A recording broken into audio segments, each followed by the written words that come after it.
Ladies and gentlemen, with every story, there is an ending. There is a middle, and there is a beginning. Sometimes we don't want things to end, sometimes we do. Sometimes we wonder if we want it to end. Ladies and gentlemen, I have finished a book series that I'm really grateful that I have read. Even when there are times where I'm not sure the stories will get better. Ladies and gentlemen, I have finished Throne of Glass. Because we're going to be talking about the Kingdom of Ash, and talking about spoilers, and many, many stories that come with it. And I would, keep holding this, but this book is kind of big and heavy, so, yes, we're going to be talking about Kingdom of Ash, pros and cons, and just talking about the series in general, because I finished it, so, oh my god, I finally finished it. Oh my god, this took me longer than it should because, there's so many chapters. Okay, anyway. So, first of all, what are the pros? What are the cons? So, first of all, what are the pros? I love the ending. I love the characters. I love the story. I love the emotions. I love the roller coaster and everything like that. I love the stories and it's just like, I don't know what to say. What are the cons? I do not know. Well, cons, there are some parts where I just don't really generally like, and, I don't know why it's such a long book. I didn't really like that either.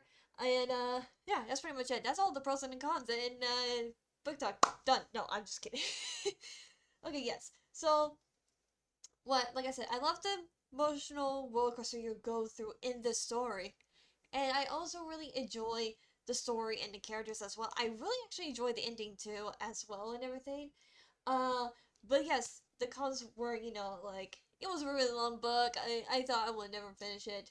And there are some parts I just really, really do not like. I think it's just mostly of the Chol, Kale, the captain guy, I don't know how to pronounce his name. Okay, I'm sorry. Anyways, um so there are some POVs I didn't really enjoy, but honestly, I very much enjoyed. I didn't expect to be on this roller coaster ride. Oh god. So let's talk about like the series in general. So first of all, spoiler warning, by the way, if you don't want any spoilers, then please get off this book.com. So you have 5 seconds. There we go. Anyways, so yeah, first of all, I really enjoy the way I read it. So I read it in the way where I read the Assassin Blade after Crown of Midnight, and then read Air of Fire, and I think honestly I'm really glad I did that. Sure, I could have just read it first or read it last or whatever, but I think if I had read it first, I would probably not get the same emotional roller coaster than I have would have. I know people have this tendency of defending saying Assassin Blade first, Assassin Blade first, since it's a prequel. Which I do get it, yeah, it's a prequel, so I get it why you wanted to read first, but honestly, at the same time, though, sometimes it's okay to read prequels after, like, the main series to get an idea, or just read somewhere in between to get a better idea who these characters are and everything like that. So, honestly, I am really glad I read Assassin's Blade, third. Um, as well, I am also going to be talking about, so, Tower of Dawn and Empire of Storms. Since those two books apparently takes place at the same time and everything, people have found ways to do this where it's called the tandem read, where they read certain chapters of one book and then go back to read the other chapters in the other book, and, just going back and forth as if, it's a really long book, which is, pretty cool and all that. But honestly, I am actually glad I didn't do the tandem read, because here's the thing. I tried to grind through Tower of Dawn, but honestly, it's just really just mostly like them fighting and everything like that. Like, not like physical fighting, but like, talking fighting, and then like romance. And then like some of the action seasons are just in like the last 3 chapters or so, you know? And it's just like, heh? And then, and then you're saying that Emperor Stars and Tower of Dawn takes place at the same time because I didn't really get that because in Empire Storms, they are wondering if, their friends, Cole and, I think Nurse, look, I don't know how to pronounce these characters' names, okay? I didn't get an audiobook! Um, in Tower of Dawn, they were wondering if they're okay or not and everything. And then, when you read Tower of Dawn, they only get, like, a few pieces of information.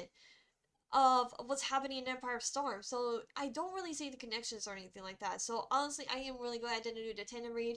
And honestly, I probably, if I want to reread the series, I'm probably gonna read Tower of Dawn first, and then go to Empire of Storms, and then Kingdom of Ash, because I feel like that's a better read. Since technically, you could read Empire of Storms or Tower of Dawn whenever, since they technically take the uh same place, same time, or whatever you want to call it. So, um, if you guys are wondering who my favorite characters are, definitely Aileen.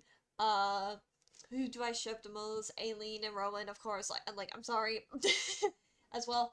Also, I was really surprised because, it can get a little tense with the romance and everything. A little bit of intimacy here there. Um, but I wasn't really bothered by it. It was pretty for me, a little bit mild. I don't know how to describe it very well without it. So, it's not like not too bad or anything like that. It can get a little bit graphic, but it's nothing too bad. Honestly, I wasn't because sometimes with those kind of stuff, I'm like, I do not really want to read that.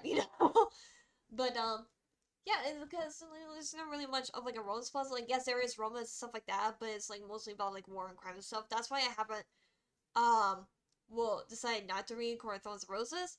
But I know the author of Kingdom of Ash, not Kingdom of, well, yes, Kingdom of Ash, of Throne and Glass series and the Court of Thorns and Roses has been writing Crescent City, and there are some connections to Court of Thorns and Roses and Thorn and Glass, so I may just have I don't know. I know for a fact, actually, I found out my mom is reading Court of Thorns and Roses series, so I may have to ask her about it and everything like that, and see if we can figure out all the connections and stuff like that as well. I am definitely going to introduce, you know, this whole entire book series. Um, if she likes Court of Thorns and Roses, because why not? Yeah, I don't really actually also have any writing issues with the author. Now, I have seen a lot of people, so this is a spoiler, talking about this particular scene where Aileen lost most of her power and she became a fae, and a lot of people think that was the worst writing part. I actually disagree, and here's my reason why is, the gods are just bad in general, so what do you expect from them? To be nice? To be good?